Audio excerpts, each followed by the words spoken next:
rollicking. Now, repeat after me. Rollicking, rollicking. Welcome to English Dictionary Infinity, where we help you perfect your pronunciation and expand your vocabulary, one word at a time. Meaning, rollicking describes something that is lively, fun, and full of energy. It's often used to describe activities or even people who are spirited, joyful, and a bit wild. A rollicking time is one where everyone is laughing, enjoying themselves, and perhaps letting loose. Think of it like this. Rollicking is like a playful adventure where there's laughter, excitement, and a carefree vibe. In a sentence, they had a rollicking time at the party, filled with dancing and laughter all night.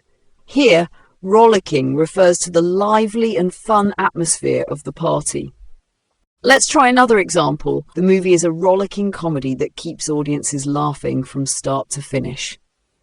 Now it's your turn. If you understand the word, comment below with your own sentence using rollicking.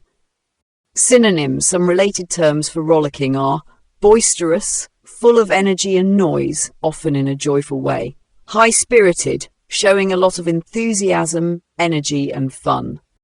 Antonyms. The opposite of rollicking would be sedate, calm, quiet and lacking energy. Serious, sober or lacking the playful nature of rollicking. Part of speech. Rollicking is an adjective describing something lively, fun and full of energy. If you found this helpful, make sure to like, share and subscribe to keep building your vocabulary with us. Don't forget to hit the notification bell for more words and pronunciation tips. See you next time.